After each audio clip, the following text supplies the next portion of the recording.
What's good, y'all? It's your big homie Ray, the Hood Wine Connoisseur, and you know what I'm saying. This is just my new little segment that I like to do. It's the after wine review talk. We're gonna call it Connoisseur Talks, and it's where I just sit here talk about stuff that has piqued my interest over the week, over the wine that I just reviewed. Irma Rose, go out and check that thing out. The review has already dropped on Wednesday, and you can go to get this in Katy, Texas. If you're in Houston, if you need to order a thing, you can order a thing. But it's really good wine. This is a luxury brand, and it's very luxurious. Sip that thing. You know what I'm talking about? Let me get a drink, because we got a lot to talk about today. Now, first and foremost, I'd like to thank everybody for tuning in. And we're going to start this thing off. As you can tell by the title of this video, we got social dilemmas. Netflix dropped a documentary called The Social Dilemma. Let me make sure I'm saying that right. And what they talking about, and I think everybody should go out there and watch that thing. I watched about half of that bad boy, and then I fell asleep. I ain't gonna lie to you. But you get the gist of it about halfway through, exactly what they're talking about. It's a Netflix documentary, and I love the way that they did it differently. So they had like a little movie playing as they were doing a documentary of a family who were I'm trying to get comfortable. A family who is having issues with everybody, and they're using their electronic devices. So the documentary is about people being manipulated by these big tech companies into using their technology and using their social media platforms so much that it's affecting the mental states of the the human population. They're talking about mental health issues. They're talking about suicides have got doggone quadrupled since the 90s and all that kind of good stuff. And they're just, you know what I'm saying, giving, like, it's a bunch of ex-employees of these major companies, major electronic companies, giving their thoughts and dispositions about what's going on in the industry. So yeah, it brought up a couple of things that I thought were interesting. So hearing these people, these ex-employees of the company, it just kind of seemed like they was out there trying to get that last final hoorah, that last final bag, just telling all the secrets about these companies and stuff like that. You know what I'm saying? I thought that was kind of messed up that they're doing that, but I mean, it is what it is. Maybe it's just some disgruntled employees that got fired, and now they're gonna snitch on everything that's going on in Silicon Valley. But the first thing that was interesting that I found was that people are still surprised that companies are manipulating us to use their products more. Like, did y'all forget that we are in a capitalistic society? I'm still so surprised that people are surprised that companies are using whatever tactics that they have possible to make people continue to use their products. I mean, that's the whole point of a capitalistic society. And I guess we're kind of like the major capitalistic society, but if a company wants to prosper, it needs you to use its products. So that goes for the pharmaceutical companies, that goes for the people that make your deodorant and toothpaste, that even goes for daggone 2K. 2K keep making trash games, and I keep buying them, and that's what you call an idioto. You know what I'm saying? Just trying to, you know what I'm saying, thinking that it's gonna get better. They keep dropping these trash daggone games and getting away with it, making all that money. But that's neither here nor there. Don't get me started. Get off that. Okay, but that was the first thing that I found interesting about it. The second thing that I found interesting was that it brings up the question: do these companies have the moral obligation to do right by the human population race? The human population. I don't know why I say human population race. What's going on? Do they have the moral obligation to do right by us? And you know what I'm saying, in America, in a capitalistic environment that it is, I don't think so. Because in capitalism, it creates businesses that are cash creators, cash getters. You know what I'm saying? These companies were built to make more cash revenues, all that kind of good stuff. So if that's the case, then your feelings really don't matter. Are you going to buy the product or not? And we're going to do everything in our power to make sure you buy that product. So that's what's going on with Silicon Valley. The third thing that's really interesting about the documentary and what's going on with the social dilemma is the fact that it's turning people into a commodity, right? So our clicks, our views, the things that we purchase are all being manipulated because of the data that we're giving up for free And just like anything, nothing you do in life is free. So we give up our data. The data is being sold to companies. Companies are using that data to manipulate the things that we buy by shaping our reality. Since we use so much technology and since we're on social media so much, they can shape the things that we see. They can shape our reality to an extent because of the things that they advertise to you, the videos that they show you on your what's next or on your recommended tab and all that kind of stuff. They're controlling all that stuff, right? The algorithm is controlling that. So I thought that it was really interesting. I love to have a discussion about how you guys feel about that. And the documentary, once everybody starts to watch it. So I hope y'all go out and watch it. It's on Netflix. I thought that was interesting. Begs a lot of questions, man, of what's really going on in this world and the morality of our society. The last thing that it really brought up and made me think about is we are the absolute worst at being goddamn disciplined. We can't stop ourselves from looking at Instagram. We can't stop ourselves from surfing the web. We can't stop ourselves from looking at Pinterest. We have no freaking self-control, no discipline at all. And then we blame companies. Like, if we just stop using it, the companies can't manipulate. It's not like the companies are forcing us to use their platforms. They just put it out there, say you can use it. And once y'all start using it, we're going to make it an experience for you to never want to leave. And that's really the goal of the company. They don't want you to leave. They want you to be there the most that you could possibly be there. And we falling for the trap. You know what I mean? It's our fault. It's our own fault. And also, I get tired of the old generation talking about, oh, these whippersnappers is on these Instagrams and on this social media all the goddamn time. But y'all was, just because y'all ain't have social media, y'all was on the newspaper all the time. You know what I mean? In all those old TV shows, what did you see the old father doing? Or the mother doing? They was in that newspaper all the time. They was in the newspaper in the mornings, at breakfast. They was on the newspaper when they sitting in the couch in the living room, at dinner time, on the train, in the park, everywhere. They was in the newspaper. That was y'all social media. Y'all was addicted to the newspaper, just like we're addicted to Instagram and all that kind of good stuff. So I mean, it just is what it is. It's just like music. The older generation is gonna hate the new generation. And it's always going to be a disconnect. And it's always going to be different. It's just, you know what I'm saying? The form factor of obsession is just changing. That's the only thing that changes, is the form factor of your obsession. And we just got to realize that, you know what I'm saying? Either we be self-control or we let the AI and algorithm take over our lives. Is what it is. But switching over, Social Dilemma also deal with cancel culture.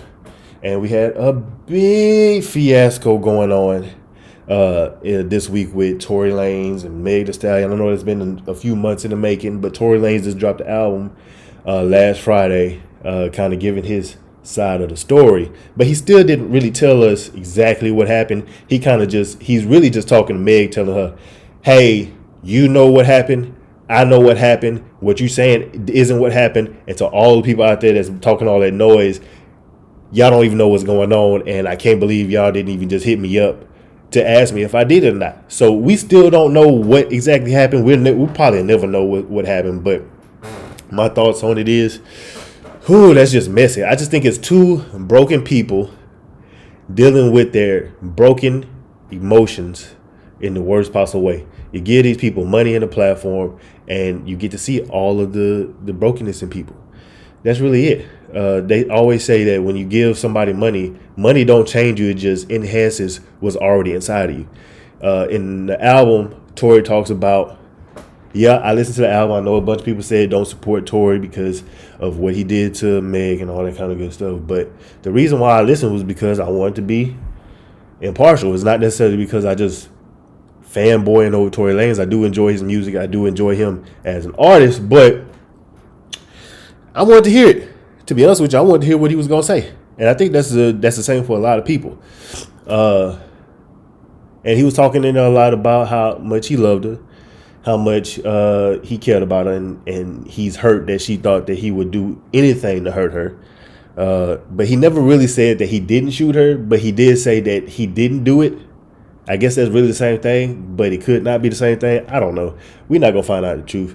This whole thing sparked this whole debate about black men protecting black women and how black women are always discriminated against, always questioned, never believe, and not protected. Shoot. And a lot of this came from all. God, no, why do I keep kicking the camera? My bad. All this came about because Tory dropped the album right after we found out about Breonna Taylor's ruling. The cops didn't get charged with nothing really. They got charged for the bullets that missed. Ain't that crazy? They got charged for the bullets that missed. That just sounds like the judge was like, why'd y'all miss? Because if they hadn't missed, if none of the bullets had been awry, or whatever it is, would they have gotten charged with anything? They just been scot-free. But that's a whole nother thing, man. Looking at that objectively, I think we are putting the blame on the wrong people. Now that may come out wrong, but I think the judge and whoever it was that caused the surveillance of that apartment, I think whoever that was needs to be charged. I think the judge who signed the no-knock order on the search needs to be looked at, because that dude's mad quiet. Like, ain't nobody saying nothing about the judge that sent the order to go search the house. He ain't saying nothing. But Tory dropped his album with that going on, so everybody was up in arms about that. Like, Tory, this was a bad time. You ain't said nothing. You ain't denied nothing, but then you're going to drop this album for monetary gain. So it does make Tory look bad. I kind of see what maybe he was doing, looking at it objectively. Don't shoot the messenger. I don't care really either way. I think the situation was bad. It's some drunk people doing some drunk stuff. They shouldn't have done anything. Tory shouldn't have had a gun with him because he had security. And Tory had just got done saying a couple months ago that he don't go anywhere where he feel like he need to have a gun, because for one, that's stupid. You got security. You got the money to have security. Let them hold the gun. Don't put yourself in a situation where you can go to jail when you're making all this money. You was on the come up. You know what I mean? So I don't understand why he even had the gun there. So it's really his fault for even having an instrument that could harm somebody in the presence of anybody when he didn't need to have it. But like I said, I think it's just two people who are broken. I think that if Tory didn't do it, Meg was probably hurt. There's a bunch of stories coming about Meg and how she's dealing with her mom's death. She's drinking a lot and just being reckless. Tory, emotional, dealing with his mom's death. I think that's what they were really bonding on. That's what Tory was saying in the album, that they bonded over that. I think it's just a bunch of bull, bro. I hope the truth comes out so people can, stop this feud, because it's causing separation again in the black community. That's something that we don't need. We don't need any more. We've already got enough that black men don't love black women. We don't need any more reason to be divisive in that area. So I really hope that the truth comes out and we can get over that. But that's crazy. And the last thing that I wanted to really talk about was, and with Meg, Tory was on that album like crooning. I ain't heard nobody talk about a breakup and wanting their girl back like that bad since got daggone Cisco and Incomplete, Jagged Edge, and the song about heaven. Was it heaven? I can't remember that daggone song. I'll enter the song right there somewhere. But this boy in there miss Meg. But I mean, it was a little confusing because he was talking about Meg and how much he miss her and love her and want her back and trying to get that friendship back and trying to get that relationship back. But then he talking about that he was trying to hit Kylie. And now he can't even hit her no more because all this mess. That's another thing that we need to think about. Ever since Ray J, the only black dude that made it out of there without anything bad happening to him. I guess because he started the whole situation. But every black dude since has had issues. Lamar Odom, crack. Like crack. Travis Scott. I mean, Travis Scott did all right. I guess he made it out, but he cheated. I don't know what he did. But it's just like, what's going on with that family? And why do people even want to hang out with them? Because it seems like nothing but badness happened. Jordan Woods, Tristan Thompson, this is just mess all around that family. I don't know why people even want to hang out with them. But either way, Tory missed that. Meg must got, you know what I'm saying, got that, then you know what I'm saying? You know what I'm saying? Because that boy sprung. Like T-Pain. I'm sprung. How she got me doing things I never do, which is probably shooting the gun and hitting people with it. I don't think Torys ever shot nobody. And I guess if he did shoot it, this will be his first time doing stuff that he ain't used to doing. But I mean, that's nigga here no there. Last thing that I want to talk about is President Trump, bro. So a couple months ago, let me see if I can find it. There was this senator, I think, that mapped out Trump's plan to stay in office, and I thought that everybody should know. Let's see, in the Independent, if y'all Google search Trump's plan to stay in office, a website called The Independent will pop up, and I just want to read y'all a little bit about this plan. I saw this on The Brilliant Idiots, and I thought that this would be something that y'all would be interested in hearing about. President Trump is scheming to retain power in the event of an electoral loss in November. So if Trump loses to Biden in a big, like in a gap, he's going to try to do something extreme to maintain his power. So let's see. Tim Worth published an op-ed in the Newsweek, where he lays out his theory, apparently inspired in part by HBO adaptation of the Phil Roth novel. Yeah, I'm going to read this to y'all because I think this is truly interesting. The former Democratic senator begins with allegation that Mr. Trump will attempt to retain power through voter suppression, which we already seen that. We see that, people have been getting their mailbox stolen. He's trying to defund the postal service, all that kind of good stuff. So Mr. Worth alleges there is a strategy to suppress voter turnout by purging voters, especially inner city voters, from registration rolls, and to suppress mail-in voting. He also believes physical polling locations will be limited, especially in urban areas, in an effort to create long lines so people are discouraged from voting. Mr. Worth allegations that there has been an effort in Republican-led states to remove people from voter roll is accurate.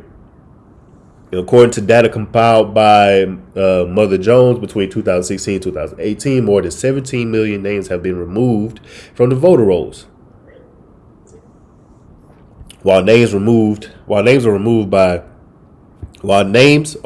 from voter rolls every year due to deaths or citizens leaving the state, the number of voters removed from the rolls since 2016 has significantly increased. Between 2016 and 2018, states on average removed about 7.6%. And I think that's all. Y'all can read that for yourselves. Mr. Worth's theory about Mr. Trump trying to retain power following the 2020 elections doesn't end at the ballot box. However, he believes that should the president lose, he will claim the vote was rigged. So, you know what I'm saying? He's going to say that there's fake news. Now, how you going to say that votes are fake news? But he's going to do it, and they got to listen to him because he is the president. And, you know what I'm saying, you have to make sure, because this is super sensitive, right? So even if this is a ploy, and he says that the vote was rigged and he comes up with some reason why, they can't just say, oh, you lying, because what if he's not lying? You know what I mean? I know it's Trump, and everybody gonna say, well, it's Trump, he's always lying. But regardless of anything, we still gotta check, because this is supposed to be a Democratic, but we really a Republic. We can talk about that another day. He believes that should the president lose, he will claim the vote was rigged and rely on a complicated gambit involving emergency powers and the compliance of Republican legislators to stay in the White House. According to Mr. Worth, should Trump lose in the scenario where challenger Joe Biden beats him by decent but not overwhelming margins in the swing states of Arizona, Wisconsin, Michigan, and Pennsylvania, Mr. Trump will declare that the vote was rigged. He will supposedly blame mail-in ballots and Chinese election interference for the loss and invoke emergency powers to launch a Justice Department investigation into alleged election hacking in the swing states. So basically, what he's saying is that if Trump loses, he's going to say, no, Biden had something to do with me losing in these swing states. We had data that showed that we were supposed to win, so there must be some kind of collusion, something going on that Biden won. There's no way that Biden won, and they're going to have to investigate it. So from there, Mr. Worth claims that Mr. Trump will stall until December 14th, which is the date when the states must appoint their U.S. U.S. Electoral College electors, because the swing states are each controlled by Republicans. Mr. Worth believes that the state legislature will refuse to certify their electors until the election hacking investigation is finished. He then claims the Democrats will challenge the investigation and the challenge to the election, which will eventually be taken to the U.S. Supreme Court. Mr. Worth believes that the Supreme Court will rule against the Republicans, but will concede that Mr. Trump's emergency powers authorize him to continue his investigation. The Supreme Court will also maintain that should the swing states not be able to certify their selectors by the 14th of December for any reason, then the Electoral College will have to meet and vote for the president without the swing states included. Under Mr. Worth's theory, the Electoral College will then meet without the swing states under investigation, and neither candidate will receive enough votes to secure the presidency. This is crazy. This is like some House of Cards type stuff, right? According to Mr. Worth, the contested election would then move to the House of Representatives, where each delegation gets to cast one vote towards the presidency. Since there are more Republicans controlling the House delegations than Democrats controlled, 26 Republicans to 23 Democrats, the Republicans will be the victors of the vote, and Mr. Trump will remain in office. Mr. Worth claims that the plot is not far-fetched and points to Mr. Trump's threat to invoke the Insurrection Act of 1807 to use the U.S. military against Democrats at the George Floyd protests, but notes later on that the recent resistance of the military establishment is an encouraging sign and necessary component of the people's farewell. This joint is crazy. I think this is a good read for everybody to go check out. But Trump did say that he's going to figure out a way to stay in office, negotiate a way to stay in office, because not only is he not paying no taxes, but who knows all the other bad stuff that this dude is doing. So he's protected by being the president. And if he's not the president anymore, people gonna come after him. He pissed off a lot of people. So he best figure out some way to stay in office. I hope he don't. I hope this thing is just a theory and not possible, but it sounds super duper possible. And we're gonna find out in the next couple months. So let me know what y'all think about all this, man. Let's have a discussion. I didn't keep up enough with politics to even think that this was possible, but I thought this was interesting for y'all to hear. So let me know down in the comments what y'all think, and you know what I'm saying. Let me know if y'all gonna try this Urban wine. That's really it. That's all I got for y'all. This has been your big homie Ray, the Hood Wine Connoisseur. Out this day.